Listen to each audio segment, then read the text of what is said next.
Assalamualaikum warahmatullahi wabarakatuh.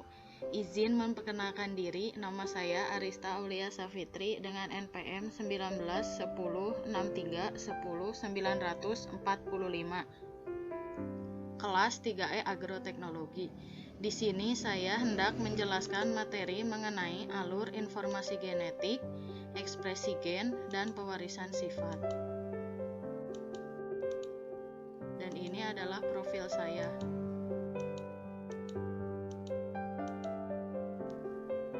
Apa itu DNA dan RNA?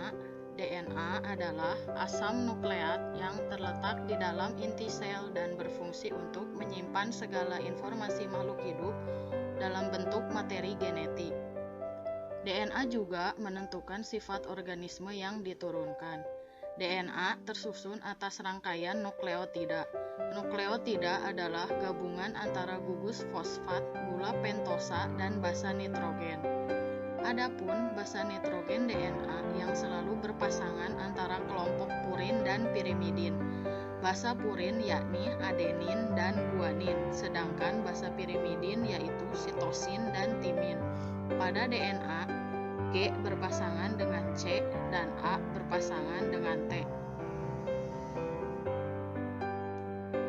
Kemudian, RNA adalah singkatan ribonukleat asid yang merupakan salah satu materi genetik yang terdiri dari nukleotida. Dalam tubuh manusia, RNA berperan sebagai pembawa informasi genetik dan menerjemahkannya dalam sintesis berbagai macam protein. RNA terdiri atas basa-basa nitrogen yang terikat pada tulang punggung gula fosfat, membentuk satu rantai tunggal yang berpilin atau single helix. Saat dibutuhkan, RNA secara spontan akan disintesis dari DNA, digunakan, didegradasi, dan didaur ulang kembali. Basa nitrogen yang terikat pada gula fosfat RNA adalah adenin, guanin, sitosin, dan urasil. Kemudian ada fungsi DNA. Yang pertama, pembawa informasi genetis. DNA sebagai bentuk kimiawi gen merupakan pembawa informasi genetik makhluk hidup.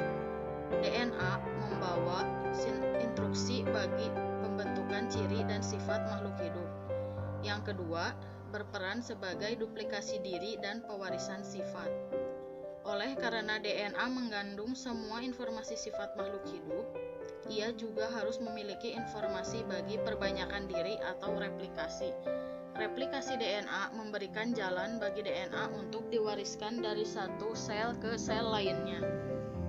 Yang ketiga, ada ekspresi informasi genetik. Gen-gen pembawa informasi untuk membentuk protein tertentu. Proses ini terjadi melalui mekanisme sintesis protein. Proses pembentukan protein ini terjadi melalui proses transkripsi DNA menjadi RNA dan translasi RNA membentuk rantai polipeptida. Dan yang terakhir ada membantu kepolisian. DNA sangat berguna untuk mengidentifikasi korban dan tersangka di TKP. Bukti forensik adalah bukti yang paling akurat dalam hukum. Sidik jari DNA dalam analisa forensik yang mempermudah pekerjaan polisi untuk menemukan sang kriminal. Kemudian ada fungsi RNA. Yang pertama, perantara antara DNA dan protein dalam proses ekspresi genetik. Dalam peran ini, RNA diproduksi sebagai salinan kode urutan basa nitrogen DNA dalam proses transkripsi. Kode urutan basa ini tersusun dalam bentuk triplet, 3 urutan basa N yang dikenal dengan nama kodon. Setiap kodon berelasi dengan satu asam amino atau kode untuk berhenti monomer yang menyusun protein. RNA merupakan bahan genetik universal sebelum organisme hidup memakai DNA. Yang kedua, bagi virus, RNA merupakan bahan genetik dan berfungsi sebagai penyimpan informasi genetik, sebagaimana DNA pada organisme hidup lainnya. Yang ketiga, RNA berfungsi sebagai enzim ribosim yang dapat mengkatalis formasi RNA-nya sendiri atau molekul RNA lainnya. Yang keempat, asam ribonukleat atau RNA berperan sebagai pembawa bahan genetik dan memainkan peran utama dalam ekspresi genetik. Dalam genetika molekuler, RNA menjadi perantara antara informasi yang dibawa DNA dan ekspresi fenotipik yang diwujudkan dalam bentuk protein. Kemudian ada ekspresi gen. Yang pertama ada transkripsi. Tahapan-tahapan transkripsi yang pertama ada inisiasi. Diawali dengan melekatnya enzim RNA polimerase pada pita DNA. Kemudian, pita DNA terbuka dan basa nitrogen pada pita tersebut menjadi bebas. Basa nitrogen pada salah satu pita tersebut akan menjadi cetakan mRNA. Yang kedua ada elongasi. Enzim RNA polimerase akan terus membentuk mRNA hingga terbentuk pita mRNA. Pita mRNA ini akan terus memanjang. Yang ketiga ada terminasi. Pada saat enzim RNA polimerase sampai pada tempat pemberhentian DNA, transkripsi akan terhenti. Hasil transkripsi akan keluar menuju sitoplasma. Kemudian ada translasi. Tahapan-tahapan translasi yang pertama yaitu inisiasi, merupakan proses menempelnya unit terkecil ribosom pada mRNA. Melekatnya RNA-T pertama yang membawa asam amino metionin dengan antikodon UAC pada mRNA tepat pada kodon start yaitu AUG. 2. Elongasi, yaitu proses penyusunan polipeptida yang dibawa oleh RNA-T. 3. Terminasi, merupakan tahap akhir dari proses translasi dan merupakan tahap pelepasan rantai polipeptida. Kali ini adalah tentang sintesis protein ya. Jadi nanti kamu akan belajar bagaimana tahapan-tahapan dari sintesis protein. Sintesis protein dari DNA. Berikut ini adalah sel, unit dasar dari semua jaringan hidup. Dalam kebanyakan sel manusia ada struktur yang disebut dengan nukleus. Inti berisi gen-gen. Pada manusia, gen dibagi menjadi 23 pasang kromosom. Setiap kromosom mengandung untaian panjang DNA, tersusun erat di sekeliling protein yang disebut dengan histon. Dalam DNA ada bagian yang disebut dengan gen. Gen-gen ini berisi petunjuk untuk membuat protein. Ketika gen diaktifkan, enzim yang disebut RNA polimerase menempel pada awal gen. Bergerak di sepanjang DNA membuat untaian mRNA dari basa kosong yang ada di dalam nukleus. Kode DNA menentukan urutan basa kosong yang akan ditambahkan ke dalam mRNA. Proses ini disebut dengan transkripsi. Messenger RNA. Sebelum messenger RNA dapat digunakan sebagai template untuk produksi protein, perlu diproses. Ini melibatkan menghapus dan menambahkan bagian dari RNA. mRNA kemudian bergerak keluar dari inti sel menuju ke bagian sitoplasma.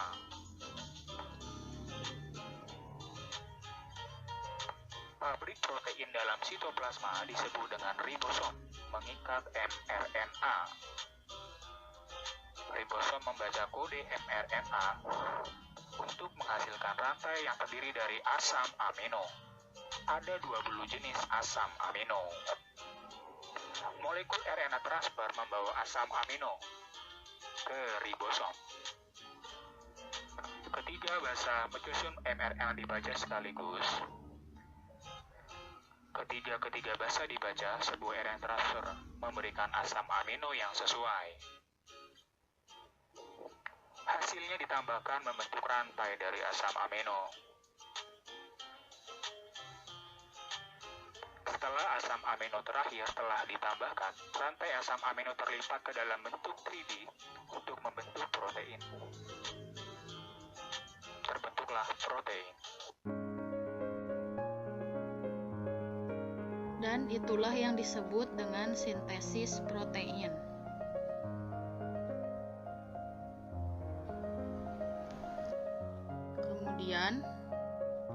Kemudian ada pewarisan sifat.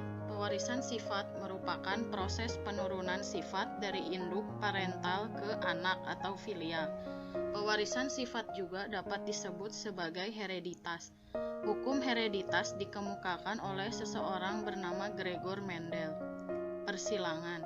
Yang pertama ada monohibrid, yaitu persilangan dengan satu sifat pembeda. Persilangan monohibrid dengan satu sifat pembeda dapat menunjukkan sifat dominansi yang muncul secara penuh atau tidak penuh, yang disebut intermediate. Jika terdapat salah satu alel yang bersifat lebih kuat dibandingkan dengan sifat alel yang lainnya, maka hasilnya akan menunjukkan dominansi penuh. Sedangkan pada hasil persilangan intermediate, kedua sifat gen memiliki kedudukan yang sama kuat. Contohnya, persilangan bunga warna merah dengan bunga warna putih. Yang kedua ada persilangan dihibrid, yaitu persilangan yang berasal dari dua sifat pembeda. Pada persilangan dihibrid ini berlaku hukum 2 Mendel. Terjadi pemisahan atau segregasi dan penggabungan asortasi secara bebas pada saat pembentukan generasi kedua. Persilangan dihibrid ini akan banyak memunculkan sifat dominan, resesif, dan intermediate. Contohnya persilangan antara kacang ercis bulat hijau dengan kacang ercis kuning kisut. Untuk menguji kebenaran hasil percobaan monohibrid dan dihibrid, Gregor Mendel melakukan percobaan A. Test cross, yaitu persilangan antara individu F1 dengan parentalnya yang bersifat homozigot resesif. B. Back cross, yaitu persilangan antara individu F1 dengan salah satu parentalnya, baik yang homozigot dominan ataupun homozigot resesif. C. Persilangan resiprokal, yaitu persilangan yang dilakukan dengan tidak memperhatikan jenis kelamin induknya.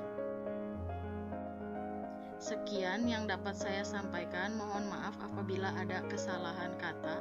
Wabillahi taufiq wal hidayah. Wassalamualaikum warahmatullahi wabarakatuh.